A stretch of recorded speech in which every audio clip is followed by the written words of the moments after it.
सर्वप्रथम मैं जुगल किशोर जी को और विष्णु कुमार शास्त्री जी को तहे दिल से श्रद्धा सुमन अर्पित करता हूं,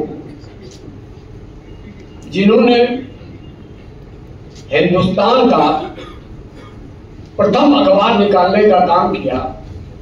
जुगल किशोर जी, उनको मैं तहे दिल से धन्यवाद देता हूं। इस बंगाल की धरती से, क्योंकि देश के अंदर पहला अखबार अगर कोई निकला तो बंगाल गजट कलकत्ता से ही, और दूसरा कोई अखबार निकला तो मार्कर।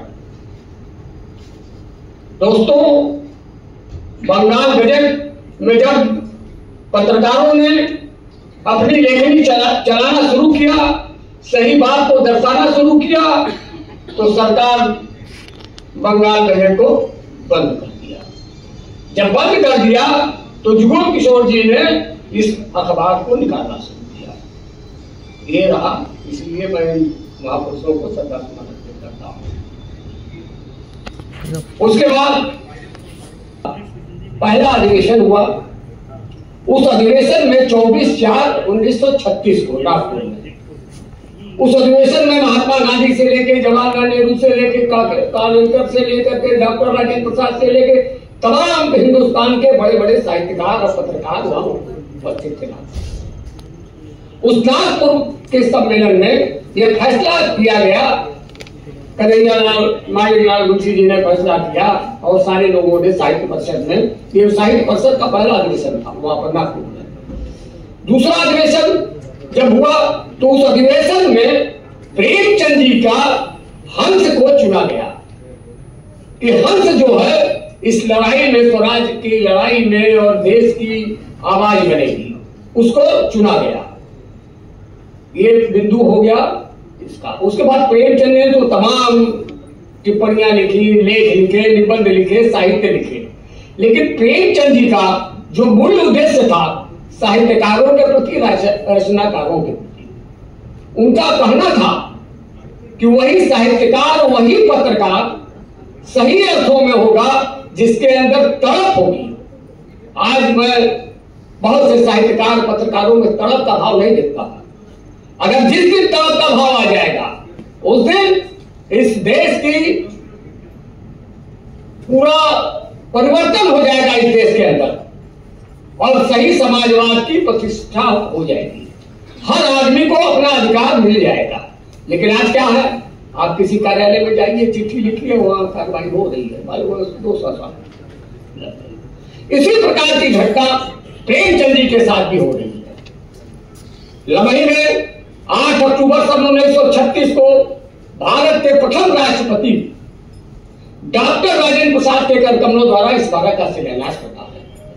नागरिक उच्चारण सभा कराती है, लेकिन जो कि बहुत बड़ी संस्था थी नागरिक उच्चारण सभा, लेकिन मूर्ति बन गई, स्मारक बन गया, उसमें ताला बंद पड़ गया। उसके लिए 1974 में हम लोगों ने आंदोलन शुरू किया। फिर नागरिक उच्चारण सभा ने उस स्मारक का देख रेख की जिम्मेदारी हम लोगों को, गाँव वालों को दे दिया, परिवार।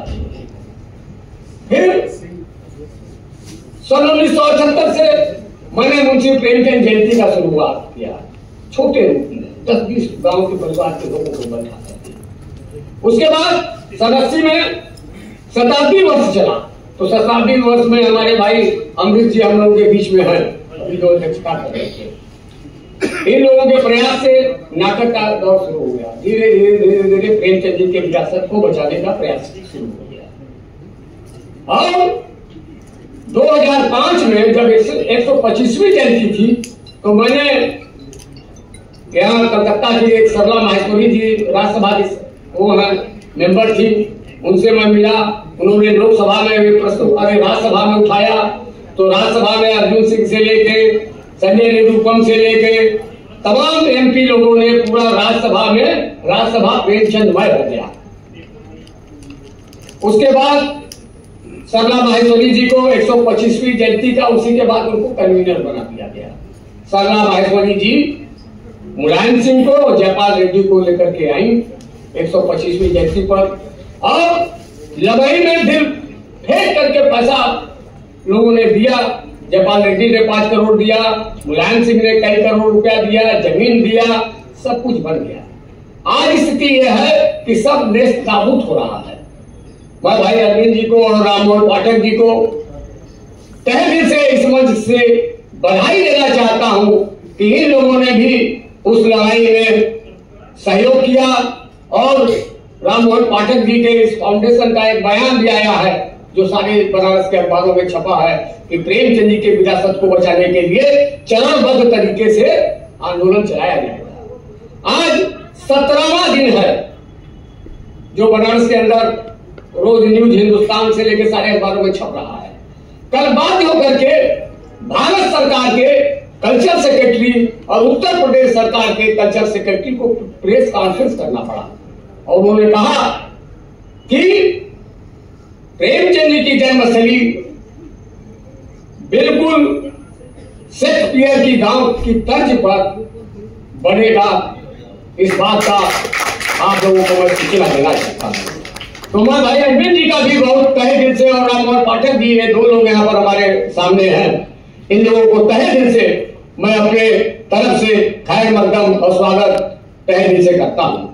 इन्हीं चंद शब्दों के साथ, क्योंकि लड़ाई तो बहुत लंबी चल रही है और चलती रहेगी, चूंकि अधिकारियों के हाथ में मैं कुछ छोड़ने वाला नहीं हूं, नहीं तो ये आएगा, पैसा खर्चा होगा, कमीशन खाएंगे अधिकारी और चल देंगे, लेकिन इसके लिए मैं जिंदा हूं, जिंदा रहूंगा।